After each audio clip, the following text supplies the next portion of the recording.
Calvary స్వరము నీ కొరకే, కల్వరి స్వరము నీ కొరకే.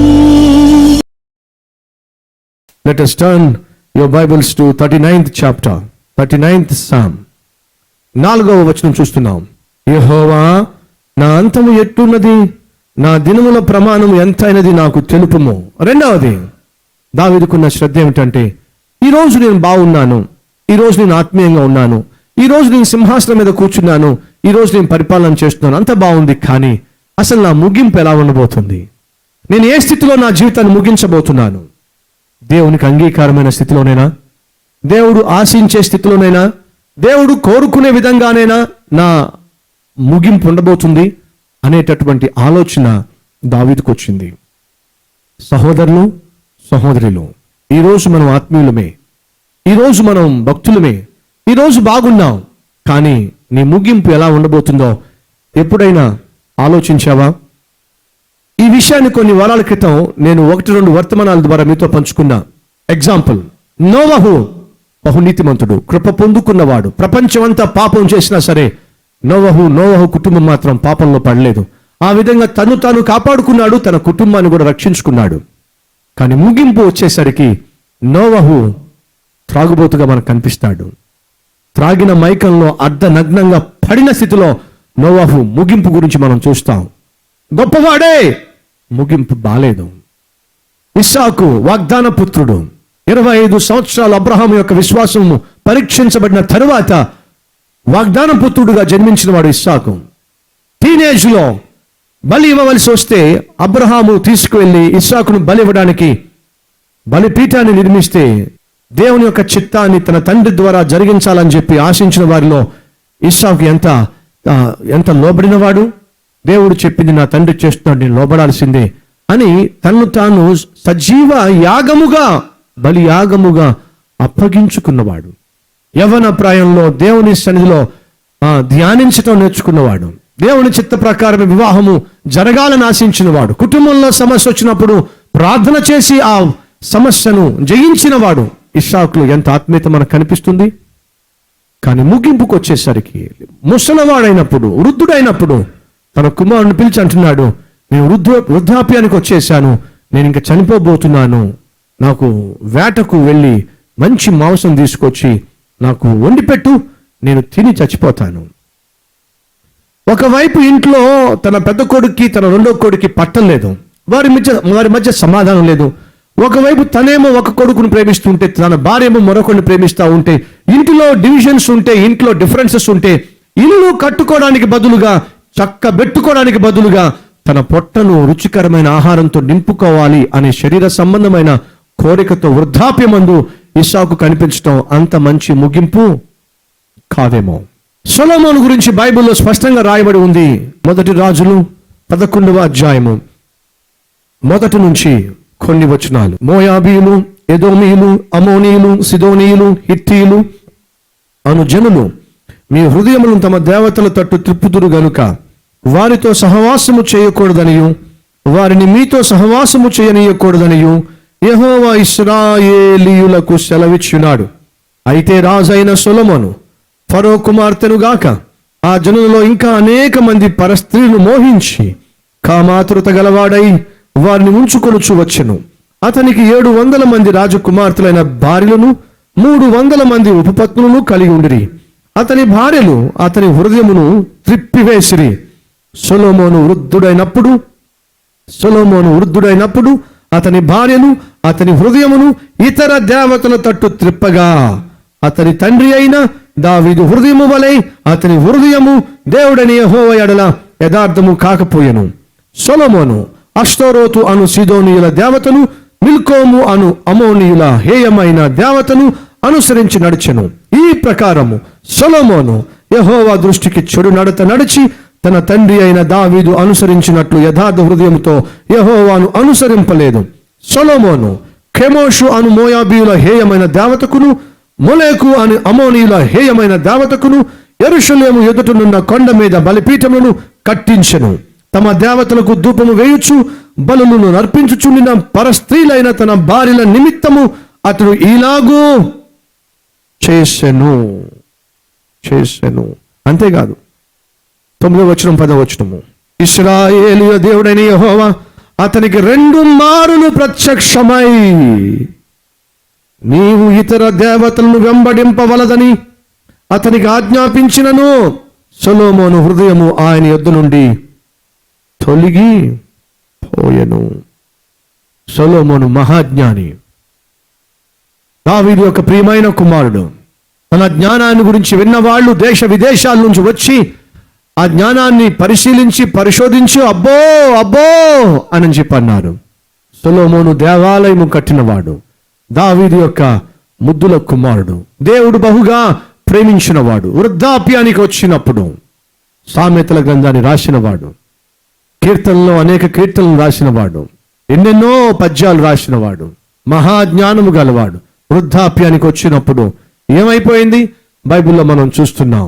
దేవుణ్ణి విడిచిపెట్టి, సర్వశక్తి కలిగిన దేవుణ్ణి విడిచిపెట్టి బహుభార్యత్వానికి లోబడిపోయి 700 మంది భార్యలట, 300 మంది ఉపపత్నులట, 1000 మందట. ఒక స్త్రీని మరలా కలవాలంటే కనీసం 3 సంవత్సరాలు పట్టుంటుంది. అవునండి, ఒక భార్య దగ్గర మరలా వెళ్ళాలంటే 3 సంవత్సరాలు అవసరం అంటారు ఈ మనిషికి. అంతమంది భార్యలు. 40 సంవత్సరాలు తనకున్న జ్ఞానాన్ని బట్టి, దేవుని మహాకృపను బట్టి ఈ సొలొమోను యొక్క రాజ్యంలో, ఇశ్రాయేలు రాజ్యంలో 40 సంవత్సరాలు యుద్ధం అనే మాటే లేదండి. అంత అద్భుతంగా దేవుడు తనకు ప్రశాంతతనిస్తే, తన కొరకు దేవుని కొరకు జీవించవలసిన, దేవుని యొక్క గొప్పతనాన్ని ఇతరులకు కనపరచవలసినటువంటి సొలొమోను ఏం చేశాడు? అనవసరమైన శరీర ఇచ్ఛలకు తావిచ్చి, పాపిష్టి కోరికలకు తావిచ్చి, ఆఖరికి తను తాను వృద్ధాప్యమందు విగ్రహారాధనకు, దేవతలకు బలి ఇవ్వడానికి, బలి అర్పణలు ఇవ్వడానికి తను తాను అప్పగించుకోడటండి. ఎంత దురదృష్టము, ఎంత దురదృష్టము, ఎంత దురదృష్టము. దావీదు బహు జాగ్రత్త పరుడు, తన జీవితం పట్ల, తన ఆత్మీయత పట్ల బహు శ్రద్ధ కలవాడు. కాబట్టి దావీదు దేవుణ్ణి అడుగుతున్నాడు, ప్రభువా నా అంతం ఎలా ఉండబోతుంది? How am I going to end my life? నా జీవితాన్ని నేను ఎలా ముగించబోతున్నాను నాయన? దాని విషయంలో నాకు చాలా భయం ఉంది. నేను ఇప్పుడు బాగున్నాను కానీ అప్పుడు ఎలా ఉండబోతున్నాను? అయ్యా అమ్మా, ఎప్పుడైనా ఈ ఆలోచన నీకు వచ్చిందా? ఇప్పుడు నేను బాగున్నాను కానీ రాబోయే రోజుల్లో నా ముగింపు ఎలా ఉండబోతుంది అనేటటువంటి భారము, బాధ్యత నీలో రోజు రోజుకు పెరుగుతుందా? ఓ భక్తుడు సెలవిచ్చాడు, what you are today you will be the same that day. ఈ మాట నేను చదివినప్పుడు అది నన్ను ఎంతో ఆలోచింపచేసింది. జాగ్రత్తగా వినండి. What you are today you will be same on that day. ఈ రోజు నువ్వు ఎలా ఉన్నావో, ఒకవేళ శరీర ఇచ్ఛల్లో బానిసవై, నేత్రాశలకు బానిసవై, అపవిత్రమైన చూపులకు బానిసవై, అపవిత్రమైన తలంపులకు బానిసవై, అపవిత్రమైన జీవితానికి బానిసవై, నీచమైన పాపిష్టి కార్యాలకు బందీవై ఈ రోజు నువ్వు జీవిస్తున్నట్లయితే, ఆ రోజు అనగా ఏ రోజు? నీ జీవితము ముగించే రోజు. అప్పుడు కూడా సాధారణంగా ఇలాగే ఉంటావట. ఈ రోజు నువ్వు ఏమై ఉన్నావో ఆ రోజు కూడా అలాగే ఉంటావు. అయితే ఈరోజు మనలో చాలా మంది తమ జీవితాలు జాగ్రత్త పరుచుకోవాలి. ఎందుకని? ఈరోజు మనకు బాగా తెలుసు మనలో ఉన్న పాపం ఏమిటో. ఈరోజు మనకు బాగా తెలుసు మనలో ఉన్నటువంటి పాపిష్టి కోరికలు ఏమిటో, పాపిష్టి జీవిత విధానం ఏమిటో. We know it very well about our selves. మన గురించి మనకు బాగా తెలుసు. మనలో చాలా మంది అనుకుంటున్నారు, బ్రదర్ ఈ రోజు నేను పాపిష్టి ఉండే కానీ ఆ రోజు మారిపోతా. ఏ రోజు మారిపోతా? ఆ రోజు మారిపోతా. ఏ రోజు బాబు? అదే ఆ రోజు. ఇంగ్లీష్లో చక్కని మాట ఉండేది తెలుసా మీకు? You may think that you can repent at 11th hour, but you may die at 10:30. అర్థమైంది ఏమైనా? నువ్వు అనుకుంటున్నావు 11 గంటలకు, అనగా 12 గంటలకు రోజు మారిపోద్ది కదా. అనుకుంటున్నావు 11వ గంట అంటే చివరి గడియలో నేను పశ్చాత్తాపడిపోతా. చనిపోబోయే ముందు 1 గంట ముందు, ప్రభువా నేను పాపిస్తోండి, ప్రభువా నన్ను క్షమించు ప్రభువా, అన్ని పాపాలు ఒప్పేసుకుంటా. నువ్వు అనుకుంటున్నావేమో 11 గంటలకు అనగా పోయే 1 గంట ముందు నువ్వు పశ్చాత్తాపడి దేవునికి నీ జీవితాన్ని అప్పగించుకుందాం అనుకుంటున్నావేమో, 11 గంటలకు మారదాం అనుకుంటున్నావేమో, నీకు పోయే కాలం 10:30కు వచ్చేస్తుందేమో. ఇప్పుడు అర్థమైంది మీకే? పోయే కాలం 10:30కు వస్తే ఏం చేస్తావు? 11 గంటలు నీకు ఉండదు. Don't think that you can repent at 11th hour, but you may die at 10:30. చివరి గడియలో నేను మారు మనసు పొందుతాను అనుకోవద్దు. నువ్వు 10:30కే పోవాల్సి వస్తుందేమో. అప్పుడు ఎక్కడికి వెళ్తావు? దావీదు జాగ్రత్తగా ఆలోచిస్తున్నాడు. నాలో పాపానికి తావివ్వకుండా ఉండాలంటే మొదటిగా నా నాలుకను పవిత్రంగా కాపాడుకోవాలి. నెంబర్ 2, నేను బహు జాగ్రత్తగా ఆత్మీయంగా జీవించాలంటే నా కనుదృష్టి ఎప్పుడు కూడా నా అంతం మీదే ఉండాలి, నా ముగింపు మీదే ఉండాలి. అలా నా ముగింపు బాగుండాలంటే ఈరోజు నేను సరిగా ఉండాలి. ఈరోజు నేను సరిగా ఉండాలంటే నా హృదయాన్ని సరిచేసుకోవాలి. నా హృదయాన్ని సరిచేసుకోవాలంటే నాలో ఉన్న పాపాలు నా ప్రభుతో చెప్పుకోవాలి. నా ప్రభు నన్ను సంపూర్ణంగా పరిశుద్ధపరచాలి. కాబట్టి ఇందాక చెప్పాను, మూడోదిగా David is concerned about his spiritual life. దావీదు తన ఆత్మీయ జీవితం పట్ల శ్రద్ధను చూపిస్తున్నాడు కాబట్టి ప్రార్థిస్తున్నాడు. ఏమని ప్రార్థిస్తున్నాడు, ఏమని అర్థిస్తున్నాడు చూద్దాం రండి. 39వ కీర్తన 8వ వచనము, నా అతిక్రమములన్నిటి నుండి నన్ను విడిపింపుము. 7వ వచనం మనం చూస్తాం కదా, ప్రభువా నేను దేని కొరకు కనిపెట్టుకుందును, నిన్నే నేను నమ్ముకొని ఉన్నాను. నా అతిక్రమములన్నిటి నుండి నన్ను విడిపింపుము. 11వ వచనము, దోషములను బట్టి నీవు మనుషులను గద్దింపులతో శిక్షించున్నప్పుడు చెమ్మట కొట్టిన వస్త్రము వలె నీవు వారి అందము చెడగొట్టెదవు. నరులందరూ ఒట్టి ఊపిరి వంటి వారు. దోషములను బట్టి వారి అందము చెడగొట్టెదవు. ఈరోజు మనుషులు అందం కోసం అబ్బోబ్బో ఎన్నెన్ని తంటాలు పడుతున్నారండి. బయటకు కనిపించే అందం కోసం ఎంత తంటాలండి. ఎండలో తిరిగినప్పుడు సాధారణంగా మనిషి యొక్క ఫేస్ మీద కొంచెం నల్ల షేడ్ వస్తుంది. దానికి ఒక పేరు పెట్టారు, ఏమిటంటే ట్యాన్ అంట. ఏమిటి? ట్యానింగ్ అంట. ఆ ట్యానింగ్ ని అనగా ఆ నల్లని పొరను, ఆ నల్లని మచ్చను రిమూవ్ చేయడానికి ఎంతమంది ఎన్నెన్ని ప్రయత్నాలండి. ఈ రోజుల్లో ఎన్నెన్ని ఫేషియల్ క్రీమ్స్ అండి, ఎన్నెన్ని ఫేస్ వాషులండి. మనుషులు ముఖాన్ని శుభ్రంగా ఉంచుకోవడానికి, అందంగా ఉంచుకోవడానికి ఎన్నెన్ని తిప్పలండి. కానీ హృదయాన్ని శుద్ధిగా కాపాడుకోవడానికి దావీదు తిప్పలు పడుతున్నాడండి. ఎందుకని? అతడు అందాన్ని మోసకరంగా భావించాడు, సౌందర్యము వ్యర్థము అని గ్రహించాడు. హృదయ శుద్ధియే అసలు సిసలైన అందము అని గ్రహించాడు. దయచేసి వినండి, నీ హృదయము సరిగా లేకపోతే దేవుడు నీ అందాన్ని కూడా నీ నుంచి దూరము చేసి పడేస్తాడు. హృదయము బుద్ధిహీనతతో నిండిపోయినప్పుడు నువ్వు ఎంత రుద్దినా షేపే అడిగిపోదు. చెప్పండి. కాబట్టి చెప్తున్నా, క్రీములు రుద్దుకుని అనవసరంగా నీ యొక్క బుద్ధి బయట పెట్టుకోవద్దు. లోపల క్లీన్ చేసుకోవాల్సిందిగా ప్రభువు పేరట మనవి చేస్తున్నాను. దావీదు అంతరంగ సౌందర్యాన్ని కోరుకుంటున్నాడు. దావీదు అంతరంగ సౌందర్యాన్ని కోరుతున్నాడు. కాబట్టి ఏమంటున్నాడు? ప్రభువా నా ప్రార్థన ఆలకింపుము. 12వ వచనము, నా ప్రార్థన ఆలకింపుము, నా మొరకు చెవి యొగ్గుము, నా కన్నీళ్లు చూచి మౌనముగా ఉండకము. నీ దృష్టికి నేను అతిథి వంటి వాడును. నా పితరులందరి వలె నేను పరవాసినై ఉన్నాను. నేను వెళ్ళిపోయి లేక పోక మునుపు నేను తెప్పరిల్లునట్లు నన్ను కోపముతో చూడకము.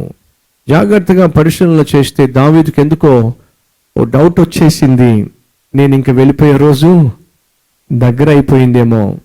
అలా వెళ్ళిపోక మునుపు నాకు ఒక కోరిక ఉంది. ఆ కోరిక ఏమిటంటే నీవు ఆశించినట్టుగా నేను జీవించాలి అని నేను కోరుతున్నాను. నేను ఈ యాత్ర ముగించి వెళ్ళిపోక మునుపు నా హృదయము తెప్పరిల్లాలి, నా జీవితం ఉజ్జీవింపబడాలి, నేను నువ్వు ఆశించినట్టుగా జీవించే స్థితికి నేను చేరాలి. ప్రభువా, నాకున్న ఈ కోరిక తీరుస్తావా? నాకున్న ఈ ఆశ తీరుస్తావా? ఏమిటా ఆశ?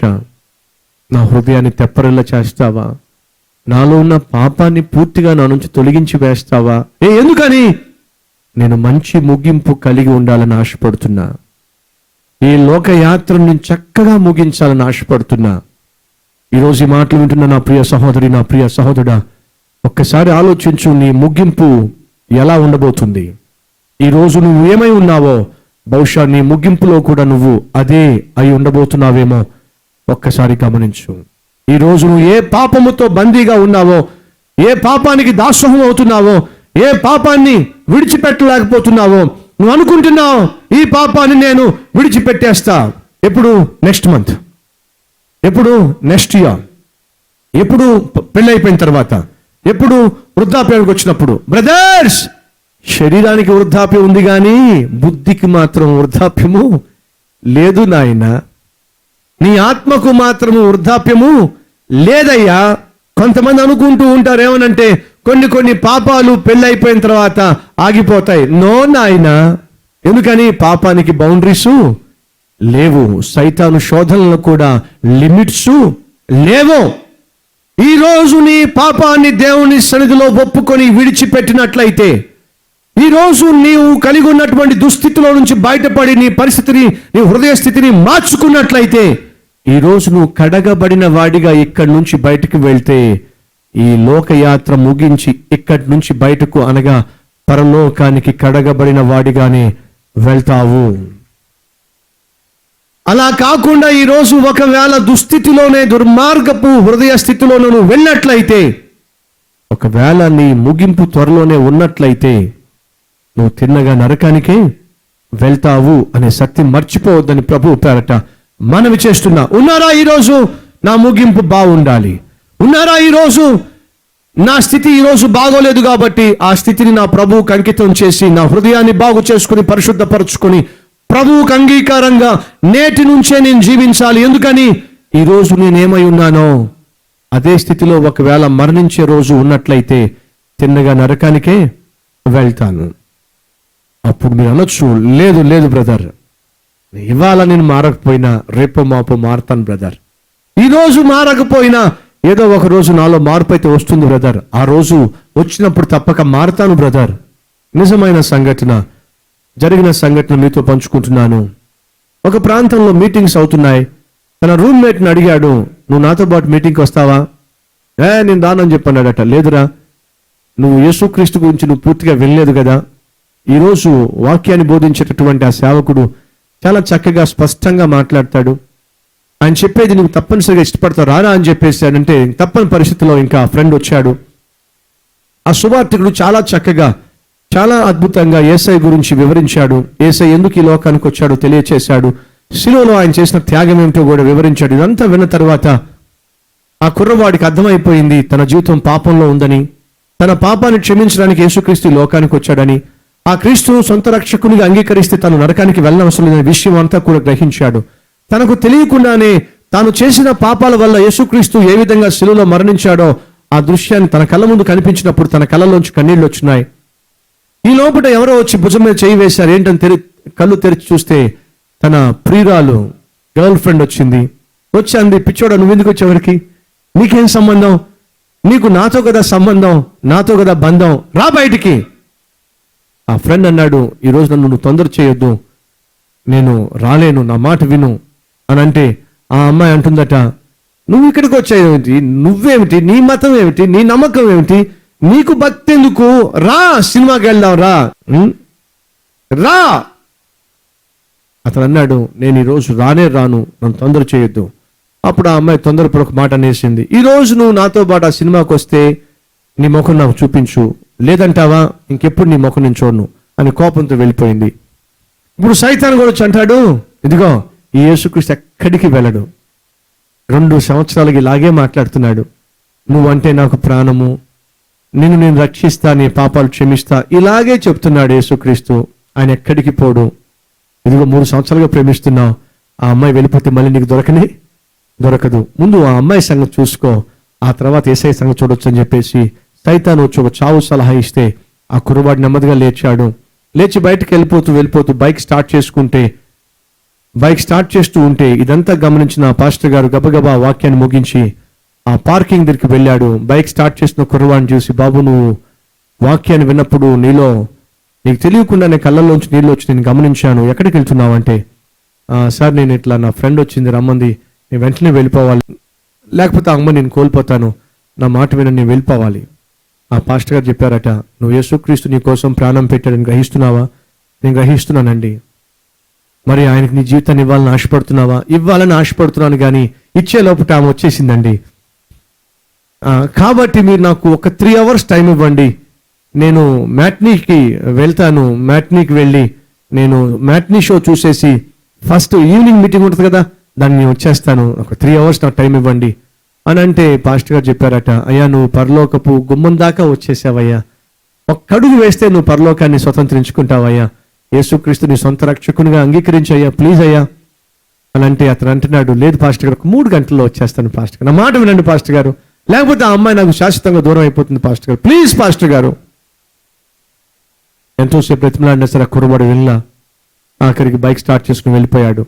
ఆ అమ్మాయి హాస్టల్ బయట ఎదురు చూస్తుంది. ఆమెకు తెలుసు డెఫినెట్గా వచ్చేస్తాడని. ఇటువైపు నుంచి బైక్ మీద వెళ్తున్నాడు, అటువైపు హాస్టల్ ఉంది, ఆ వైపు నుంచి ఆ అమ్మాయి చూస్తుంది, ఈ వైపు నుంచి ఈ అబ్బాయి చూస్తున్నాడు. ఒకరినొకరు చూసుకుంటూ టాటా చెప్తూ ఆ అమ్మాయి వైపుకు వెళ్తున్నాడు. రోడ్డు మీద ఎదురుగుండా వస్తున్న లారీని ఇతను చూడలేదు. ఆ లారీ ఆ కుర్రవాడిని గుద్ది పడేసింది. చక్రాల కింద ఆ కుర్రవాడు నలిగాడు, చచ్చిపోయాడు.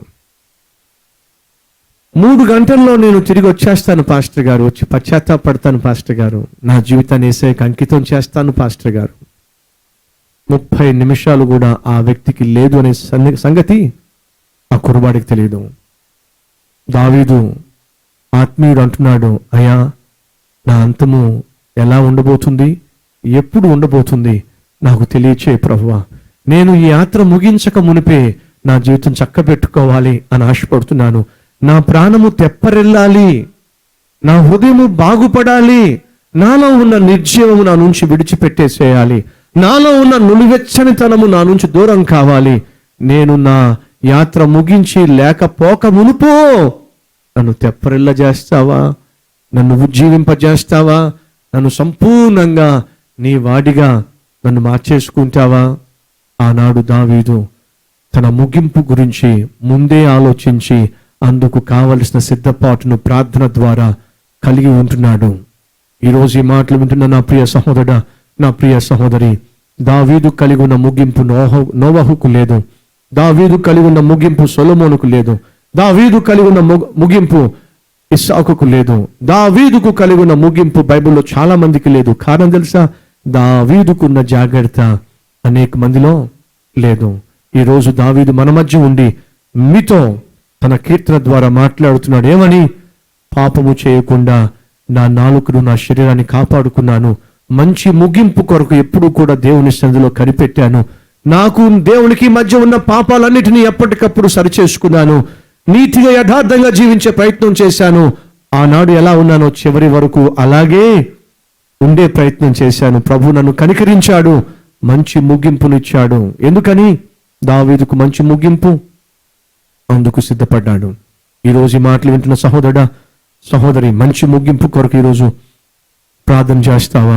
ఈ రోజు నువ్వు ఏమై ఉన్నావో ఆ రోజు కూడా, అనగా నీ యాత్ర ముగించే ఆ రోజు కూడా అలాగే ఉండబోతున్నావేమో. త్రాగుబోతువా ఈరోజు?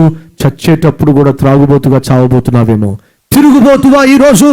చచ్చేటప్పుడు కూడా తిరిగి వచ్చి ప్రాణాన్ని విడిచిపెడతావేమో.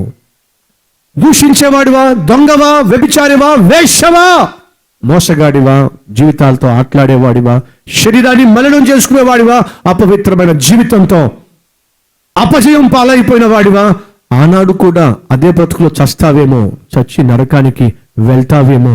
ఆనాడు నరకంలో నువ్వు కోలబడకుండా ఉండాలంటే, కాలిపోకుండా ఉండాలంటే ఈరోజు నువ్వు పశ్చాత్తాపడాలి. నీ జీవితంలో ఉన్న లోపాలు ఏమిటో ప్రభుతో చెప్పుకోవాలి. ప్రభువా, ఈరోజు నన్ను తెప్పరిల్ల చేయి నాయనా, ఈరోజు నన్ను బాగు చేయి ప్రభువా, ఈరోజు నన్ను పరిశుద్ధపరచయ్యా, పవిత్రపరచబడిన నేను ఆనాడు కూడా పవిత్రంగా జీవించే కృప నాకు ఇవ్వయ్యా అని ప్రార్థన చేసే వాళ్ళు ఎవరైనా ఉన్నారా? Let us pray.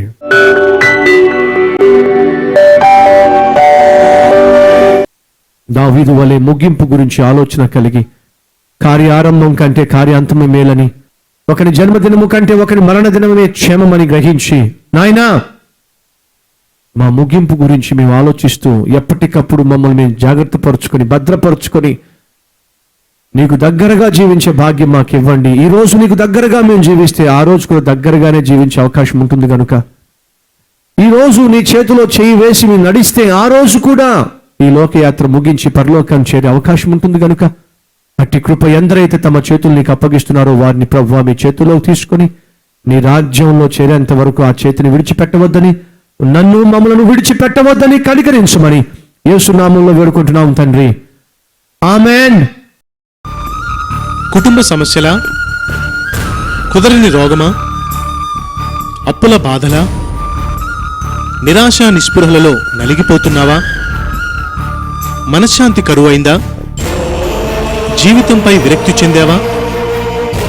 అయితే రండి, దేవుడు సంచరించిన, దేవుడు దర్శిస్తూ ఉన్న, దేవుని అదృశ్య హస్తముచే కట్టబడిన కల్వరి టెంపుల్కి రండి. మీ జీవితాన్ని దిద్దుకోండి, శాశ్వతమైన సంతోషాన్ని స్వతంత్రించుకోండి. ఆత్మతో సత్యముతో దేవుణ్ణి ఆరాధించాలని, ఖచ్చితమైన వాక్యానుసారమైన బోధన విని మీ జీవితాలు దిద్దుకోవాలని ఆశపడుతున్నారా? దేవుని చిత్తానుసారంగా వాక్యానుసారంగా దేవునికి దగ్గరగా జీవించి దేవుడు దాచిపెట్టిన శ్రేష్టమైన దీవెనలు స్వతంత్రించుకోవాలని, నిజమైన క్రైస్తవునిగా జీవించాలని మీరు తీర్మానం తీసుకున్నారా? అయితే మీ కొరకే కల్వరి టెంపుల్ రండి. మనమంతా కలిసి దేవుణ్ణి ఆరాధిద్దాం. తద్వారా దేవునికి మరింత దగ్గరగా జీవిద్దాం. అనేక మందిని దేవుని సన్నిధికి చేరుతాం. హైదరాబాద్ నడిబొడ్డులో ప్రపంచంలోనే మొట్టమొదటిసారిగా 52 రోజుల్లో దేవుని మహాశక్తితో బహు సుందరంగా సెంట్రలైజ్డ్ ఎయిర్ కండిషన్ తో నిర్మించబడిన మన మందిరంలో మనమంతా కలిసి ఆరాధిద్దాం.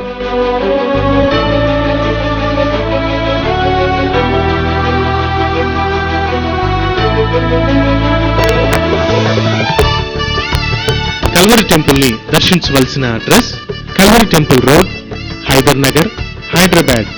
రండి, మీ దుఃఖదినములు సమాప్తమగును.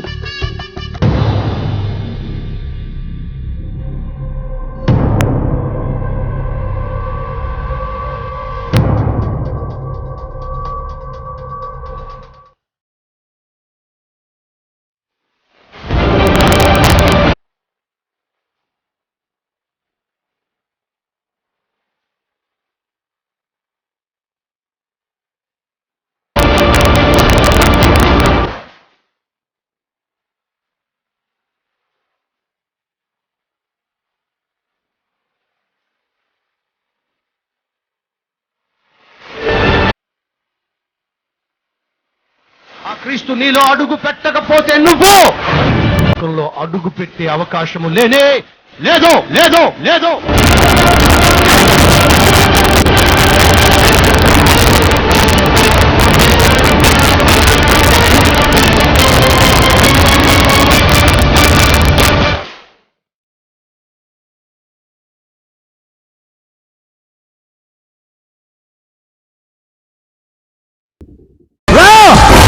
రోజు నీ జీవితాన్ని పరిశుద్ధపరిచి నీ పాపములను క్షమించి నిన్ను దేవుని బిడ్డగా పరలోక వాసునిగా వారసునిగా దేవుడు మార్చాలని ఆశపడుతున్నాడు. ఇస్తావా ఈరోజు నీ జీవితాన్ని మార్చుకోవడానికి? ఇస్తావా ఈరోజు నీ హృదయంలో క్రీస్తుకి చోటు?